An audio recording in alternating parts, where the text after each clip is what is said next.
him out. Brazil, you're a dog. All you filthy animals suck. I got one thing to say. Tyrell Woodley, I'm coming for you. If you don't answer the front door, I'm gonna knock it in and I'm gonna take what's mine. That welterweight belt.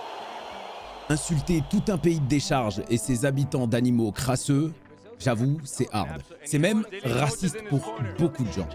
Mais pour Colby Covington, c'est bien plus qu'une simple provocation.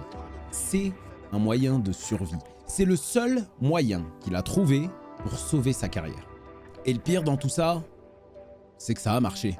D'un coup, le mec que personne calculait et qui allait dire au revoir à son rêve est devenu le centre de toute l'attention à l'UFC. Mais à quel prix ? Notre génération, c'est la première qui a réellement découvert ce qu'était un bad buzz. Voir des gens faire ou dire des choses ignobles, et le truc qu'on n'a jamais compris, c'est pourquoi ces gens-là ont réussi.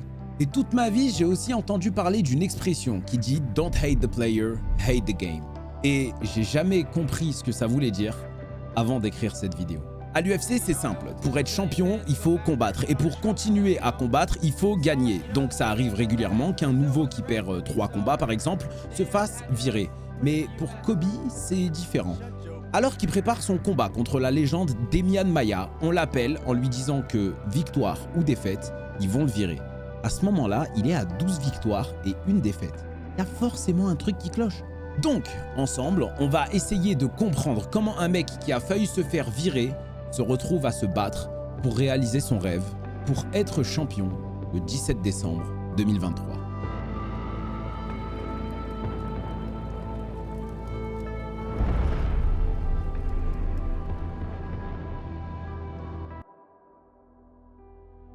« 22 février 1988, un petit enfant arrive au monde en Californie.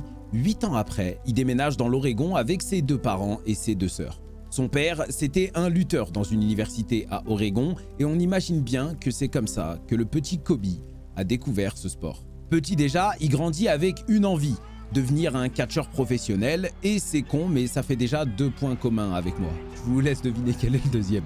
De 14 à 18 ans, il est lutteur à Thurston High School dans l'Oregon et il remporte le titre de champion d'État en 2006.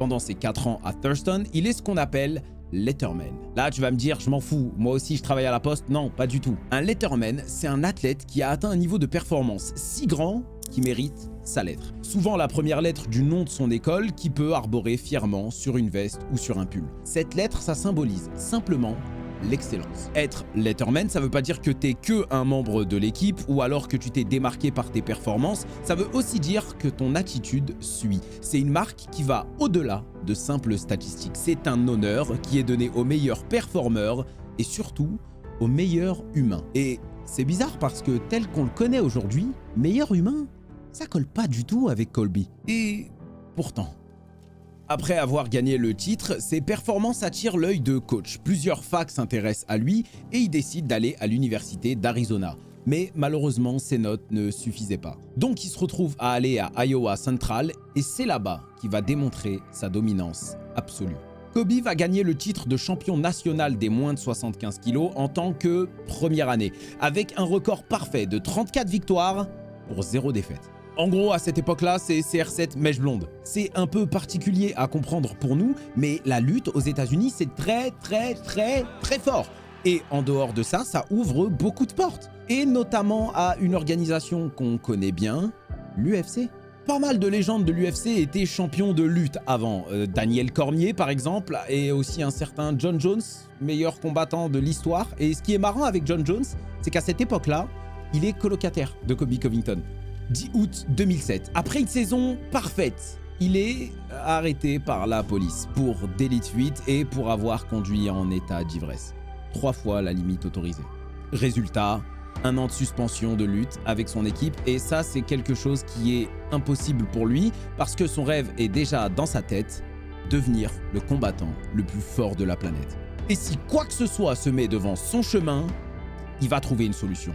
La solution, cette fois-ci, convaincu par son ancien coach Jim Zalensky, c'est de se faire transférer dans l'université d'Oregon. Pendant son temps à Oregon, il remporte tous les honneurs possibles et imaginables pour un lutteur. Donc, ok, c'est peut-être le meilleur lutteur de la planète. Mais son rêve à lui, il est d'une autre dimension. Il veut devenir le combattant le plus fort du monde. Et il a de la chance, il y a un endroit où on peut voir ça. Un endroit où les meilleurs combattants de la planète s'affrontent dans une cage. Pour que ce soit plus simple pour vous, on peut diviser les sports de combat en deux catégories. Il y a une partie debout et une partie au sol, avec entre les deux tout ce qui est projection, mais ça, on passe. Debout, on peut avoir des arts martiaux comme le kung-fu, le karaté, le taekwondo, le muay thai par exemple. Et au sol, on peut y voir des trucs comme le jiu-jitsu brésilien ou la lutte notamment. Et dans le MMA, on prend tout ça, on le mélange et on le met dans une cage. Deux personnes face à face, chacun avec ses spécialités. Celui qui ressort de la cage a gagné, celui qui ressort de la cage, c'est le plus fort. Plutôt intéressant pour savoir qui est le meilleur combattant de la planète, non? Pour organiser les combats, on passe par des organisations au début amateurs, puis ensuite on passe professionnel, et une des organisations qui tire son épingle du jeu, c'est l'UFC. C'est là-bas que les meilleurs combattants de la planète sont, donc si Kobe veut savoir s'il est le meilleur, c'est là-bas qu'il doit aller. Et surtout, c'est là-bas qu'il doit gagner. 11 février 2012, Kobe Covington rentre dans la cage pour la première fois. Son adversaire, Chris Hensley, a un terrible record de 6 victoires, 36 défaites, comme l'OL cette saison. Par contre, ça veut aussi dire qu'il est rentré dans la cage 44 fois, et dans ces moments-là, on parle souvent d'un truc qui s'appelle l'expérience. Alors, est-ce que dans ce combat, l'expérience va jouer un rôle? Ouais. Kobe a ultra dominé et a forcé son adversaire à abandonner au bout d'1 minute dans le combat. Pas mal pour un début. Ces 4 combats suivants, Kobe gagne, soit par soumission, soit par décision unanime. Il a dominé tous ses combats. C'est donc le bon moment pour lui. Il est prêt, enfin, à savoir s'il peut devenir le meilleur combattant du monde. Et pour ça, rendez-vous à l'UFC. Son premier combat est contre Wang Anyang le 23 août 2014. Il le sent, les combattants sont bien plus forts à l'UFC, donc c'est beaucoup plus compliqué pour lui. De gagner? Non, pas du tout. Au lieu d'1 minute, il a besoin de presque 5 minutes pour mettre KO son adversaire. Deuxième combat, rebelote, mais en montrant autre chose. Il soumet Wagner Silva le 8 novembre 2014 au 3e round, mais ce qui est important là, c'est pas tant le combat, c'est ce qui se passe avant. Le monde voit enfin pour la première fois Kobe Letterman. You know, I don't know too much about him. I know he's a strong fighter, he's a jiu-jitsu guy, and you know, he comes from a good camp, good guys. On y voit un Kobe poli qui complimente l'équipe adverse, plutôt calme, mais qui a juste envie de faire le show pour les fans. Par rapport au Kobe d'aujourd'hui, cette version, c'est un enfant de cœur. 23 mai 2015, 3e combat à l'UFC pour Kobe, et il affronte Mike Pyle. Il gagne par décision unanime, mais ce qu'on comprend toujours pas, quand on le connaît aujourd'hui, c'est son interview de fin de combat. You know, I expected a tough, resilient fighter in Mike Pyle, and you know, it's a good Humble, win. You know, il complimente son adversaire, comme toujours. Après quelques victoires, il continue à grimper, marche par marche, pour atteindre son seul et unique but, être champion, être le combattant le plus fort. Record parfait, 8 victoires, 0 défaite. À ce moment-là, c'est l'un des plus grands espoirs à l'UFC. Il faut maintenant continuer pour confirmer. Et pour continuer, il y a une marche à grimper, et cette marche s'appelle Warlley Alves. C'est officiel, si Kobe gagne ce combat, il passera d'espoir à potentielle menace pour les champions. Et voilà ce qui se passe. Il perd par soumission au premier round. Écoutez, normalement là je suis triste. Mais vous voulez que je vous dise quelque chose? C'est pas grave. Si ça s'était passé autrement, oui, mais là, dans ce cas précis, c'est pas grave. Et pourquoi? C'est simple. Après une interview, il a avoué qu'il s'est combattu contre Alves avec les côtes cassées, mais qu'il a quand même pris le combat parce qu'il était fauché. show up for that fight against Warlley Alves with a fractured rib because I was broke. I had debt, you know, I had to pay bills, so I had to show up and get my show Une money. défaite pour nous tous, commun des mortels, c'est quelque chose qui arrive. Mais pour quelqu'un dont le seul et unique objectif, c'est d'être le plus fort combattant du monde, c'est horrible. Mais il décide de revenir 1 an après. Et quand je vous dis qu'il décide de revenir, c'est pas n'importe comment. Kobe Chaos Covington. Un combattant UFC, en général, on va dire qu'il a 1 combat ou 2 par an. Pourquoi? Parce que normalement, tu dois te préparer. Donc, quelques mois avant, tu connais ton adversaire, tu te prépares contre lui, tu te remets en forme physique, tu prépares ta stratégie, etc. etc. C'est ça qu'on appelle un camp d'entraînement. Kobe Covington y revient le 18 juin 2016, victoire par soumission. 2 mois après, victoire TKO. 1 mois après, nouvelle victoire par décision unanime. il est revenu comme un sauvage. Il est revenu pour porter son nom haut et fort. Messieurs, dames, je vous présente Colby Chaos Covington. 3 combats en 3 mois, 3 victoires. C'est une dinguerie. Il revient et il passe un message au monde entier en montrant qu'il est toujours là. Enfin ça, c'est ce qu'il croit. Des bruits de couloir commencent à se faire entendre. Colby est bon, certes, mais il ne vend pas. On risque donc de se séparer de lui, on risque donc de le virer. Ce qui fait la différence à l'UFC, c'est que pour être le meilleur combattant du monde, tu dois montrer que tu es le meilleur dans la cage et en dehors. Dans la cage, tu dois dominer et à l'extérieur, tu dois être une machine à sous. Et pour l'humble letterman Colby, ça colle pas du tout. Alors, il le sait pas encore, mais son prochain combat va lui changer la vie. Dans son prochain combat, on va découvrir une bribe de ce que va devenir le Colby qu'on connaît aujourd'hui. 17 juin 2017, Colby affronte Dong Hyun Kim, un Coréen, à Singapour. Encore, il gagne par décision unanime. Mais on est en Asie du Sud-Est, à Singapour, alors il se fait siffler par tout le public. Et à ce moment-là, on voit un morceau de ce que va devenir Colby Covington.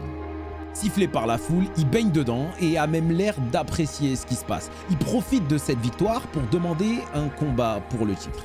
Mais l'UFC avait un plan totalement différent. Le contrat de Colby Covington arrivait à sa fin. On décide de le faire combattre contre un véritable animal et spécialiste du jiu-jitsu brésilien, Demian Maia. Avant ce combat, Demian avait enregistré 7 victoires d'affilée et perdu contre un certain Tyron Woodley. Mission du jour pour lui, retrouver le chemin de la victoire et aller chercher le titre de champion. Covington, actuellement à 12 victoires et une défaite, était là pour une mission totalement différente. Avant le combat, on lui a dit que ce serait son dernier combat. Victoire ou défaite, c'est la dernière fois qu'il combattrait à l'UFC. Vous vous souvenez quand je vous disais que peu importe ce qui allait se mettre sur son chemin, il allait le contourner? Vous vous souvenez aussi quand je vous ai dit qu'à l'UFC, pour être le meilleur, il faut l'être dans l'octogone et en dehors? C'est ce qu'il a fait. Inspiré par la WWE, il a créé un personnage totalement différent de ce qu'il est vraiment.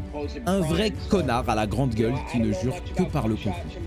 C'était maintenant ou jamais. On l'entend dire qu'il va mettre Demian Maia à la retraite, son comportement a complètement changé, il finit même une interview par Fuck Brazil, avec un peu moins de sympathie qu'un crâne qui insulte Carnage. Le combat commence et ça s'envoie des parpaings.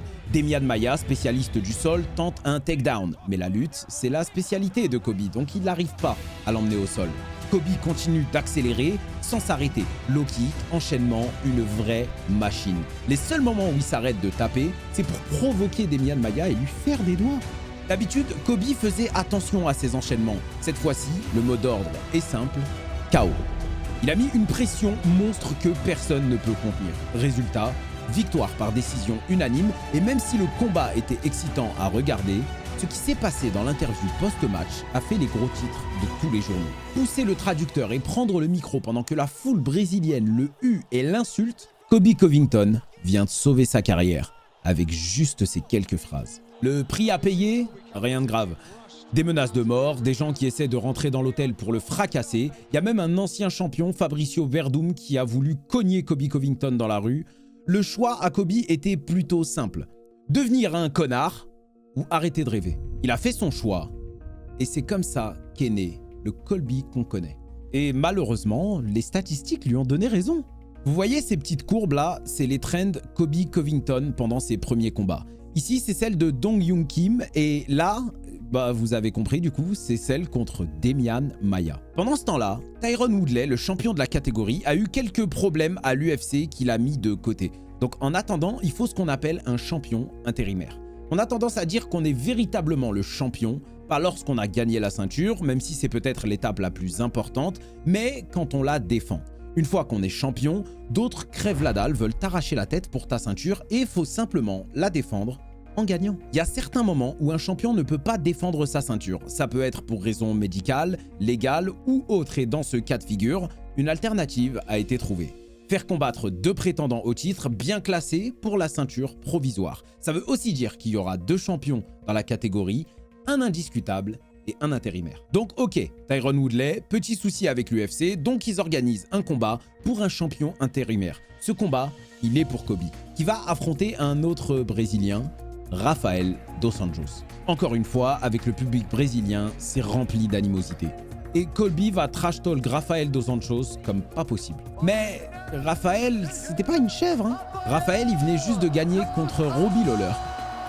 Beaucoup de gens ne croyaient pas en Kobe et pensaient que son trash talking n'était que du cinéma, que Rafael allait l'éteindre. Et très bientôt, ces gens-là vont vite se rendre compte que Kobe n'est pas bon qu'en dehors de la cage, bien au contraire. Full pression, full KO. Victoire par décision unanime.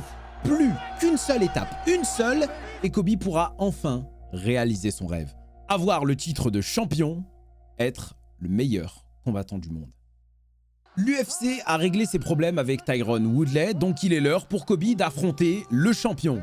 Mais comme toujours pour lui, malheureusement, ça ne s'est pas du tout passé comme ça. Il devait combattre Tyron le 8 septembre 2018, mais il a dû annuler à cause d'une opération à son nez. L'UFC l'a donc remplacé par Darren Till, qui s'est battu et a perdu contre Tyron Woodley. Normalement, dans ces cas-là, une nouvelle chance arrive pour Kobe, une fois qu'il se sera remis de son opération. Mais c'est encore pire que ça. L'UFC lui enlève son titre de champion intérimaire. Et pire encore, le champion Tyron Woodley a un combat prévu contre un certain Kamaru Usman. Pendant ce temps-là, on laisse des miettes à Kobe, qui lui doit affronter Robbie Lawler. Attention, quand je dis des miettes, je parle de miettes légendaires, qui a déjà été champion de la catégorie et qui a défendu son titre 2 fois d'affilée, mais qui ensuite l'a perdu contre un certain Tyron Woodley. C'est Secret Story le bordel. Encore une fois, Kobe prouve qu'il mérite sa chance pour enfin remporter ce titre et enfin réaliser son rêve. Alors, je sais pas si c'est parce qu'il était énervé contre l'UFC ou si c'était toujours le personnage, mais après ce combat, beaucoup de gens ont commencé à se demander si Kobe n'abusait pas sur le trash talk. Après son combat, il prend le micro, dédicace les fils de Donald Trump et parle de Matt Hughes, un ancien combattant UFC et ami de Robbie Lawler qui a failli mourir en 2017 quand en voiture il s'est fait taper par un train. Il est peut-être parti un peu loin. Vous pensez que ça va s'arrêter là? Pas du tout. Kamaru Usman, champion en titre après avoir battu Tyron Woodley, il est grand temps pour Kobe de réaliser son rêve. Alors le combat est prévu et ce sera le 14 décembre 2019, mais avant ça, au niveau des conférences de presse, le chaos a déjà commencé.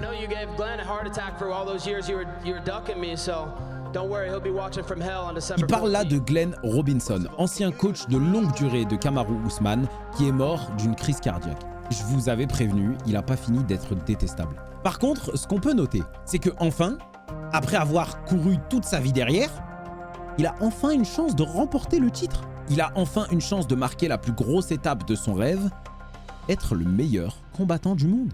Après avoir été letterman, avoir été humble, avoir été dominant, après s'être fait opérer, après avoir fait ses preuves, après avoir changé, après avoir joué le raciste, après tout ça, enfin, c'est pour lui. Toutes les belles histoires finissent bien. Un mec qui a autant galéré, il va forcément gagner. Alors, c'est parti. Les deux s'échangent des coups et mettent une intensité monstre dans un combat de folie. Mais Usman a l'air d'avoir le dessus. Et plus le temps passe dans le combat, plus le rêve de Kobe s'éloigne. Jusqu'à ce que Matt Goddard, l'arbitre, y mette un terme en arrêtant le combat. Défaite par TKO, Kobe ne s'endormira pas champion ce soir. Mais le titre n'est pas si loin. Après la défaite, il reste quelques affaires à régler pour Kobe. Vous connaissez le nom de l'une d'entre elles, Tyron Woodley. Alors c'est officiel, pour avoir le droit à une nouvelle chance, Kobe doit passer sur Tyron Woodley. Et c'est ce qu'il fait, victoire par TKO. Donc oui, c'est le moment pour lui, il a une nouvelle chance contre Usman, et cette fois-ci, ça se fera le 6 novembre 2021. 2 ans après sa première défaite contre lui. Entre-temps, Kamaru Usman a défendu son titre 4 fois et il doit le défendre une nouvelle fois contre Kobe. Et Usman, à ce moment-là, permet juste au monde entier de voir que Kobe est un vaillant qui n'abandonne jamais. Mais ça ne suffit pas.